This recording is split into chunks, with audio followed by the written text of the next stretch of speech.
সম্মানিত দর্শক, স্বরাষ্ট্রমন্ত্রী জনাব সালাউদ্দিন আহমেদ বলেন ভালো, দেখতে ভালো, আর সময়টা তার। এই সময়টিতে বাংলাদেশে জনাব সালাউদ্দিন সাহেবের মতো এরকম আকর্ষণীয় ব্যক্তিত্ব, পুরুষ আর দ্বিতীয় জন নেই। পুরো সরকারের মধ্যে তার যে আলোকবর্তিকা, জাস্ট লাইক এ হ্যাজাক লাইট। বাকি সবাই মোমবাতি বা কেরোসিনের প্রদীপ, কিন্তু যেখানে সালাউদ্দিন সাহেব যান সঙ্গে সঙ্গে সেখানে হ্যাজাক লাইট জ্বলে ওঠে।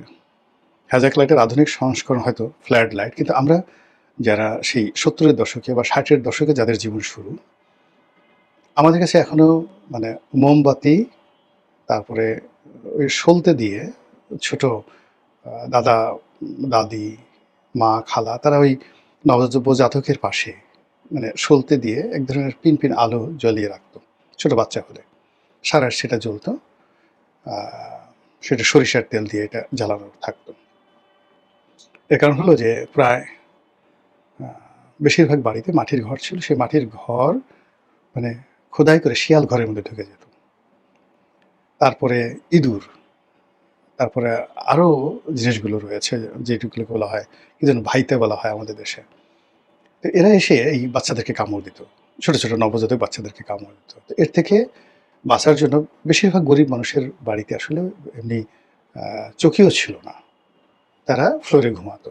তো এই জন্য হেরিকেন জ্বালানোর অবস্থাও অনেক মানুষের ছিল না। কেরোসিনের প্রদীপ জ্বালানোর অবস্থা তো প্রশ্নই আসে না। ওই জন্য ওই রেড়ির তেল বা সলতে দিয়ে, সরিষার তেল দিয়ে তারা এই জিনিসটা জ্বালাতো। তো এরকম সলতের তেল, মোমবাতি মানে তেলের সলতে দিয়ে যে আলোটা বের হয় খুব ক্ষীণ, পিট পিট পিট পিট করে জ্বলে। তারপর হেরিকেন, কেরোসিনের প্রদীপ। তো এইগুলোর পাশে বা মশাল, এগুলোর পাশে যখনই একটা হ্যাজাক লাইট গ্রামে জ্বলতো বা বাজারে জ্বলতো, মানে আমাদের মতো যারা ছোট ছোট পোলাপান আমরা সেই হ্যাজাক লাইট দেখার জন্য মানে পাগল হয়ে যেতাম। গ্রামের কোনো বিয়ে বাড়িতে যখন রাতে কোনো অনুষ্ঠান হতো, এবং একটা বা দুটো হ্যাজাক লাইট ভাড়া করে আনা হতো, এবং আপনাকে দাওয়াত করুক বা না করুক শুধু হ্যাজাক লাইট দেখার জন্য সেই ছেলেরা, বুড়োরা ওই বাড়িতে গিয়ে হাজির হতো। এই ছিল হ্যাজাক লাইট। তো সেই অর্থে আমাদের বর্তমান রাজনীতির অঙ্গনের পূর্ণিমার চাঁদ বলেন, হ্যাজাক লাইট বলেন, কিংবা উদিত সূর্য বলেন, সবই এখন সালাউদ্দিন সাহেবকে কেন্দ্র করে হচ্ছে। তাকে সবাই ডিফ্যাক্টো প্রধানমন্ত্রী বলছেন, আর অনেক কিছু। এখন এই সালাউদ্দিন সাহেব সম্প্রতি আওয়ামী লীগকে নিয়ে একটি অতি মূল্যবান কথা বলেছেন, খুবই গুরুত্বপূর্ণ। আর তার সেই গুরুত্বপূর্ণ বক্তব্যটি হলো যে দিল্লিতে আওয়ামী লীগের দাফন হয়ে গেছে, আওয়ামী লীগ আর ফিরে আসবে না, নো মোর আওয়ামী লীগ। কাজেই আওয়ামী লীগকে নিয়ে কোনো আলোচনা নেই। দাফন অর্থ কি? দাফন অর্থ মানে সমাধিস্থ করা। হিন্দু মতে চিতায় জ্বালিয়ে দেওয়া, মুসলমানদের ধর্মমতে জানাজা পড়ে তারপর কবরস্থ করা, এটাকে বলা হয় দাফন। আমাদের দেশে দাফন কাফন এই কথাটা খুবই ব্যাপকভাবে প্রচলিত। আপনি যদি মুসলমান হন তাহলে দাফন কাফনের আগে আপনাকে কতগুলো আনুষ্ঠানিকতা করতে হবে। এক নম্বর, আপনাকে মরতে হবে, ইউ হ্যাভ টু ডাই, আপনাকে মরতে হবে। ২ নম্বর হলো যে মরার পরে মুসলমান ধর্ম অনুযায়ী আপনাকে গোসল করাতে হবে, পাক পবিত্র করতে হবে, আতর ঠাতর মাখাতে হবে। ৩ নম্বর হলো আপনার জানাজা হবে। ও ও আপনাকে গোসল করার পর আপনাকে কাফন পরানো হবে, কাফনের কাপড় পরানো হবে। তারপর জানাজা হবে, জানাজার পরে আপনাকে কবরে যখন রাখা হবে ওটাকে বলা হয় দাফন।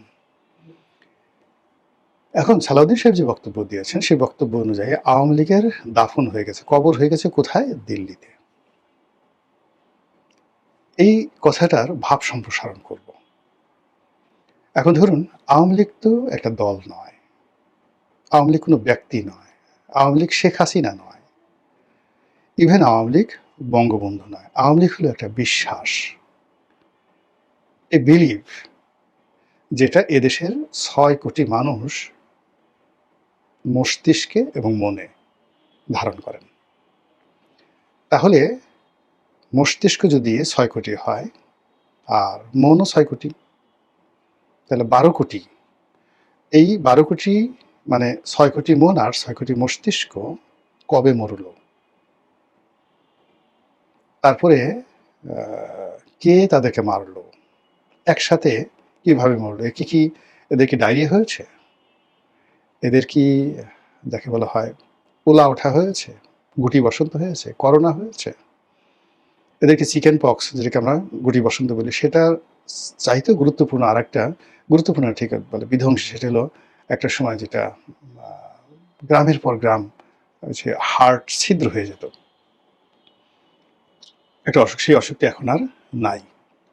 তো সেই অসুখটা হলো কিনা, সেই মহামারী অসুখটা হলো কিনা, তাহলে এই জিনিসটা মানে মরলো কি করে? নাম্বার ওয়ান, অর্থাৎ যদি আপনি আদর্শ এবং যাকে বলে একটা চিন্তা ধরেন, বিশ্বাস ধরেন। 2 নম্বর হলো যে এই আওয়ামী লীগের যে বিশ্বাস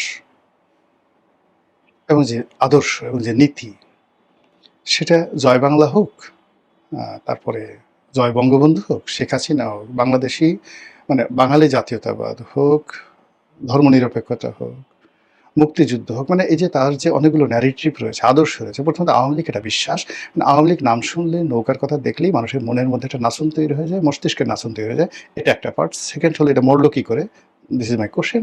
সেকেন্ড হলো এটার যে আদর্শ, আদর্শের কতগুলো যাকে বলা হয় নাম্বার আছে। বললাম যে এটা যেমন মুক্তিযুদ্ধের আদর্শ, জাতীয়তাবাদের আদর্শ, রাজনৈতিক আদর্শ, তারা গরিব মানুষের রাজনীতি করে, মেহনতি মানুষের রাজনীতি করে, প্রান্তিক জনগোষ্ঠীর মানুষ ই করে। এখন আপনি বাংলাদেশে ধরেন যত রিক্সাওয়ালা আছে, 90% রিক্সাওয়ালা আওয়ামী লীগ করে। যত মজুর আছে, মুটে আছে, মেথর আছে, নাফিত আছে, ধোপা আছে, 90% আওয়ামী লীগ করে। এদেশের যত দলিত সম্প্রদায় রয়েছে, উপজাতীয় সম্প্রদায় রয়েছে, 90% আওয়ামী লীগ করে। হিন্দু সম্প্রদায় 90% আওয়ামী লীগ করে। তা এই মানুষগুলো তারা কোনো আদর্শ বুঝে না, এটা তারা বিশ্বাসে লালিত হয়। আর এদেশের কবি, সাহিত্যিক, শিল্পী থেকে শুরু করে বড় বড় ব্যবসায়ী, এখন সবাই বেশিরভাগ মানুষ আওয়ামী লীগ করে। তো এদের যে অ্যাক্টিভিটি, এদের যে কর্মকাণ্ড আদর্শের ভিত্তিতে, তার কি মরণ হয়েছে? এরা কি এখন জয় বাংলা আন্দোলিত হয় না? এরা কি এখন 32 নম্বরে যেতে চায় না? এরা কি শেখ হাসিনার কথা শুনে রোদন করে না? এরা কি সকাল বিকাল খোঁজ নেয় না আওয়ামী লীগ আবার কবে আসবে? এখানে মরণ হলো কোন জায়গাতে, আপনি একটু বলেন। 3 নম্বর হলো আওয়ামী লীগ তো একটা ইতিহাস। সেই ইতিহাসের ধারাবাহিকতায় 1954 সন, সেই ইতিহাসের ধারাবাহিকতা 52 থেকে শুরু করেন, 1952। এবং এই যে ছাত্রলীগ আমরা বলি, ছাত্রলীগ কিন্তু আওয়ামী লীগের সেই পুরনো সংগঠন। তো ছাত্রলীগ শুরু হয়েছে সেই কি বলবো পাকিস্তান জমানা থেকে। সেই পাকিস্তান জমানা থেকে প্রথমে ছাত্রলীগ, তারপরে আওয়ামী লীগ, আওয়ামী মুসলিম লীগ, তারপরে আওয়ামী মুসলিম লীগ থেকে মুসলিম লীগ, তারপরে 54 যুক্তফ্রন্ট নির্বাচন। এই যে একটা সুদীর্ঘ ইতিহাস, পরতে পরতে তারা তৈরি করেছে একটা সফলতার আর একটা ব্যর্থতার, একটা কলঙ্কের আর একটা হলো সাফল্যের। মুক্তিযুদ্ধে যেভাবে তাদের সফলতা, বাকশাল তাদের ব্যর্থতা। এদেশের বহু সফলতার সূতিকাগার যেভাবে আওয়ামী লীগ, তদ্রূপ বহু ব্যর্থতার সূতিকাগার তারাই মন্দ কাজগুলো শুরু করেছে। ইতিহাস আপনি কিভাবে দাফন করবেন? ইতিহাস তো কখনো দাফন করা যাবে না, ঘুরে ফিরে নামগুলো আসবে। আপনি মেট্রো রেলকে কিভাবে দাফন করবেন বলেন? 300 ফিটকে আপনি কিভাবে দাফন করবেন? আপনি সেই রূপপুর পারমাণবিক কেন্দ্র, এটাকে কিভাবে দাফন করবেন? হাউ ইট ইজ পসিবল, কি করে করবেন আপনি বলেন?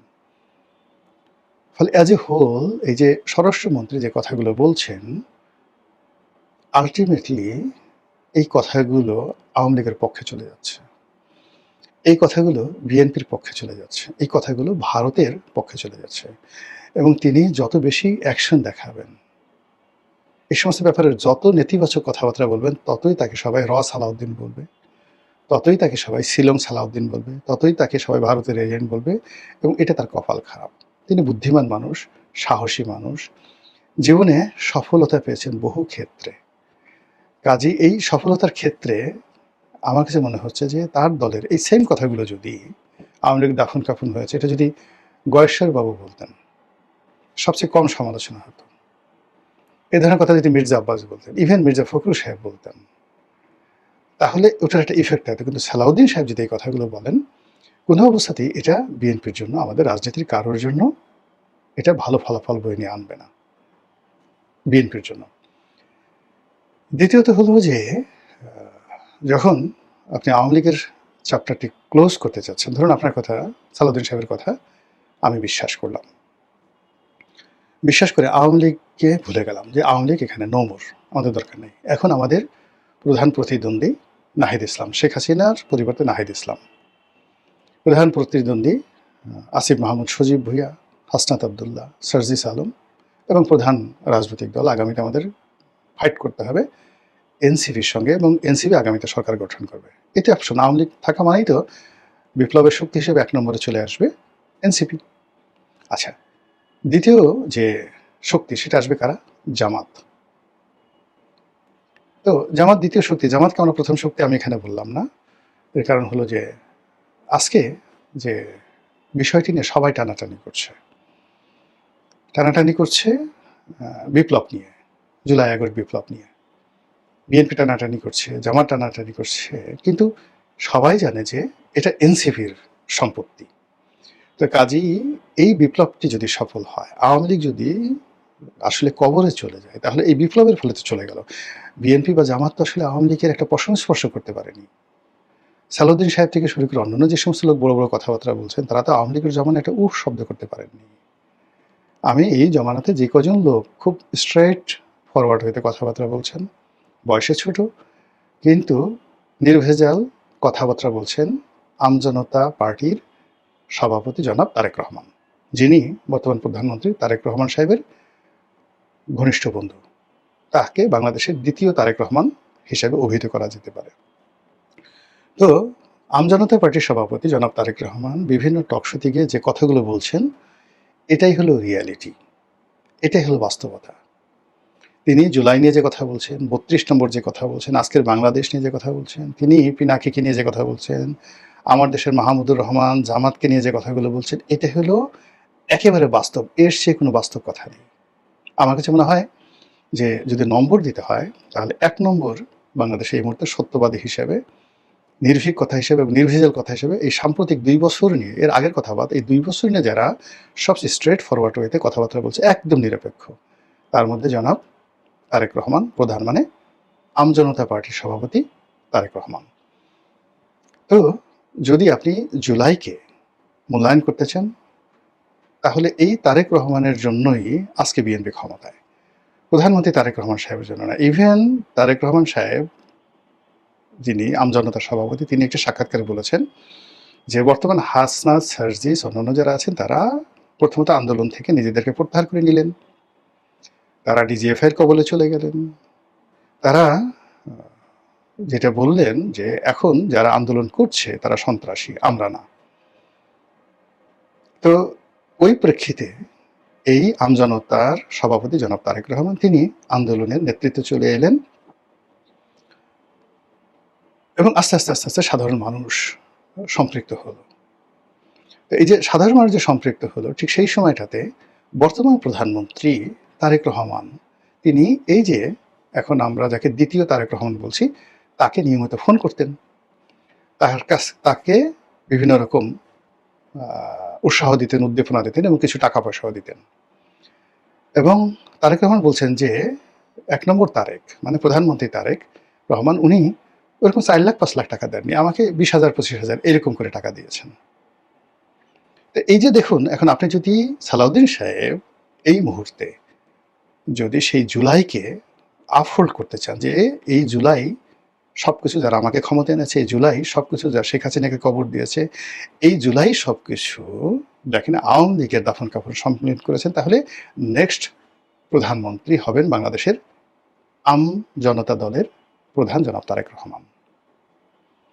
বিকল্প তারেক রহমান সাহেবের যে প্রতিদ্বন্দ্বী, তারেক রহমান সাহেব বলছেন যে আমি হলাম অরিজিনাল এই সময়টাতে, যারা এই সবাই যখন আন্দোলন থেকে চলে গেছে, সবাই যখন পিস টার্ন নিয়েছে, তখন আমি প্রথম এই বাঁশের লাঠি হাতে নিয়ে এই স্বাধীনতা ফিরিয়ে আনার জন্য, সার্বভৌমত্ব ফিরিয়ে আনার জন্য, দেশের মালিকানা ফিরিয়ে আনার জন্য সেই রামপুরাতে দাঁড়িয়েছিলাম। এটা সত্য কথা, ইতিহাসে সেগুলো দেখেন। তো তার সেই বিজয়টিকে পরবর্তীতে ডক্টর মোহাম্মদ ইউনূস, হাসনাত, সার্জিস এরা ছিনিয়ে নিয়েছে বলে তারেক রহমান সাহেব অভিযোগ করছেন। মানে তো সেই অভিযোগের ভিত্তিতে এখন বাংলাদেশে একটা পোলারাইজেশন হচ্ছে। দেখেন, আমি কিন্তু কখনো আমজনতা দলের তারেক রহমানকে নিয়ে এত ডিটেলস বলি না, কিন্তু ব্যাপার হলো যে তিনি এখন মিডিয়ায় হটকেক, তাকে সবাই গ্রহণ করছে। এমনকি সে ৩২ নম্বর ভেঙেছে, বঙ্গভবন ভাঙতে গেছে, সিপিবির অফিস ভাঙতে গেছে, কিন্তু এই কাজগুলো যে তার অন্যায় হয়েছে সে এখন স্বীকার করছে। সে এখন জুলাই যোদ্ধা হিসেবে নিজেকে পরিচয় দিয়ে গর্ব অনুভব করছে না, এই কথাগুলো সে স্বীকার করছে। ফলে সত্যিকার অর্থে আমজনতা বলতে যা বোঝায়, সাধারণ জনতা বলতে যা বোঝায়, সেটি এখন আমজনতার দলের সভাপতি তারেক রহমান সেই পর্যায়ে চলে গেছে। এখন আপনি তাকে আম তারেক বলে আর ঠাট্টা করতে পারবেন না। যেখানে দেশের প্রধানমন্ত্রী লন্ডনে থেকে তাকে নিয়মিত টেলিফোন করতেন, এই যে এখন তো ক্ষমতায় আছে, সে তো অস্বীকার করতে পারবে না। ফোন করে আবার মাত্র ১,০২০ টাকা দিতেন। উনি বলতেন যে উনি আমার দিয়েছে ২০,০০০ টাকা, আর আমি নিজের আম বিক্রি করা টাকা দিয়ে ৩ লাখ ৪ লাখ টাকা দিয়ে এই আহত লোকদেরকে সাহায্য করেছি। বলেন তাহলে সেই জুলাই বিপ্লবের মূল মাস্টার মাইন্ড কে, সুবিধাভোগী কে? কাজেই এই জুলাইকে কেন্দ্র করে যদি আগামীতে পট পরিবর্তন হয়, নতুন কেউ ক্ষমতা আসে আদার দেন বিএনপি, তাহলে সালাউদ্দিন সাহেবরা আগামীতে যে পরাজিত হবেন এই জনাব দ্বিতীয় তারেক রহমান অথবা তার অপোনেন্ট যারা আছেন হাসনাত, সার্জিস, নাহিদ, এদের কাছে। এটা হলো রূঢ় বাস্তবতা। কাজে এই যে দাফন কাফন নিয়ে যে কথাবার্তা বলছেন, আমরা অনেক সময় অনেক কথা বলে ফেলি, কিন্তু প্রতিটি কথাকে যদি আপনি এভাবে বিশ্লেষণ করেন তাহলে আপনি দেখবেন যে এই দাফন কাফনের মাধ্যমে আওয়ামী লীগের উপাখ্যানটাকে শেষ করে দিয়ে এখন জুলাই যারা বিপ্লবী, জুলাই যারা যোদ্ধা, তাদেরকে বিএনপির মুখোমুখি দাঁড় করিয়ে দেওয়া হচ্ছে এবং সংগতি কারণে এরা এম্পাওয়ার্ড হয়ে যাবে। এবং এখন তারা যে ভাষায় কথাবার্তা বলছে, এই কথা আর ১৫ দিন পরে দেখবেন যে সম্পূর্ণ রিভার্স হয়ে গেছে, পাল্টে গেছে। এবং এদের সঙ্গে বহু, এমনকি এই যে জনাব তারেক রহমান আমজনতা দলের সভাপতি, এর সঙ্গে যদি আওয়ামী লীগের লোক, দলে দলে আওয়ামী লীগের লোক যোগদান করে, এর পিছনে যদি সবাই তারেক ভাই জিন্দাবাদ দেয়, এবং এখানে এর যত বেশি বলবে তারেক ভাই জিন্দাবাদ, তারেক ভাই জিন্দাবাদ, আমার নেতা তারেক রহমান, তারেক ভাই, তারেক ভাই, ততই এটা প্রধানমন্ত্রীর জন্য, তারপর স্বরাষ্ট্রমন্ত্রীর জন্য কতটা অস্বস্তিকর হবে, কতটা অবমাননাকর হবে। একবার একটু চিন্তা করেন তো, যে মুখগুলো খুলে গেছে, আপনি তো মুখ বন্ধ করতে পারবেন না, সেই জিনিসগুলো হয়ে গেছে। ফলে এই যে মাদ্দা জিল্লুহুল আলী বলতে যাকে বোঝানো হয়, মানে প্রধানমন্ত্রীর ছায়া যার উপর আছেন স্বরাষ্ট্রমন্ত্রী, তিনি এই যে আওয়ামী লীগ নিয়ে যে সিদ্ধান্তগুলো দিচ্ছেন, এটা রাজনীতিতে কি রসায়ন তৈরি করছে, কি প্রতিক্রিয়া তৈরি করছে। তিনি যে আওয়ামী লীগের দাফনের ব্যবস্থা করছেন, কাফন করা হয়ে গেছে, জানাজা দিয়ে ফেলছেন, এই টোটাল জিনিসগুলো, তাও আবার দিল্লিতে, এটার কি প্রতিক্রিয়া হতে পারে রাজনৈতিক। সেকেন্ড থিং হলো জনগণের মধ্যে কি হতে পারে।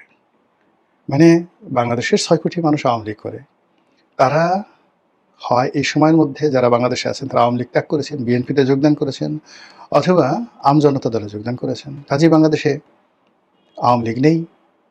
আর যারা আওয়ামী লীগ ধারণ করেন তারা সবাই দিল্লিতে আছেন, কলকাতাতে আছেন, ভারতের মাটিতে আছেন। কাজেই ওই আওয়ামী লীগ আর ফিরে আসবে না, আওয়ামী লীগের রাজনৈতিকভাবে ওখানে রাজনীতি শেষ। এই তো সরল। কিন্তু ঘটনা কি তাই? ঘটনা তো তা নয়। তা যদি হয় তাহলে ২৩শে জুন আওয়ামী লীগের যেদিন প্রতিষ্ঠা বার্ষিকী, সেদিন সেনাবাহিনী নামালেন কেন? সেদিন আপনার আনসার বাহিনী ছিল না, বিজিবি ছিল না যেটা আপনার অধীন, বা পুলিশ বাহিনী ছিল না, তো তাদেরকে বাদে কেন আপনি সেনাবাহিনী নামালেন? এবং এখন আজকের এই সময়টা পর্যন্ত এখনও সেনাবাহিনী আপনি মাঠে রেখেছেন এই জুলাই মাসে। আপনি এই ১৫ই আগস্টকে নিয়ে আপনার কি ভয় হচ্ছে না এখন? আপনার যদি ভয় হয় তাহলে তো সে মরল না, সে তো মরেনি, আওয়ামী লীগ তো মরেনি, দাফন কাফন তো প্রশ্নই আসে না, বরং চিত হয়ে সে দাঁত ভেস্কি দিয়ে জিব্বা নাড়াচ্ছে। এবং একজন মরা মানুষ, আপনি যাকে মনে করছে একজন মরা মানুষ, ওই আগেই বললাম, একজন মরা মানুষ যদি চিত হয়ে শুয়ে আপনাকে ভেংসি কাটে, জিব্বা বের করে, কিংবা সেই তর্জনী উঁচিয়ে, পিনাকি ভট্টাচার্য যেভাবে তার মানে তর্জনী উঁচিয়ে, আঙ্গুল উঁচিয়ে কি যেন একটা দেখাতে চায় বা করতে চায়, ওইরকম যদি কোনো আওয়ামী লীগের লোক যাকে আপনি মৃত মনে করছেন সে যদি আঙ্গুলটা এভাবে উঁচিয়ে ফেলে, তাহলে কেমন লাগবে বলেন তো? মনে হবে এটা ভৌতিক কাণ্ড না? বলে পুরো এই ৬ কোটি মানুষকে আপনি একটা ভৌতিক জগতে পাঠিয়ে দিচ্ছেন। It's not the wise. Awami League should be reconciliated. এখানে রিকনসিলিয়েশন ছাড়া আমাদের রাজনীতির কোনো মুক্তি হবে না। কাজে এই ধরনের কথাবার্তা দলের জন্য, সরকারের জন্য, দেশের জন্য অবশ্যই অবশ্যই কল্যাণ বয়ে আনবে না। আল্লাহ আমাদের সবাইকে হেদায়েত দান করুন। আসসালামু আলাইকুম ওয়া রাহমাতুল্লাহি ওয়া বারাকাতুহু।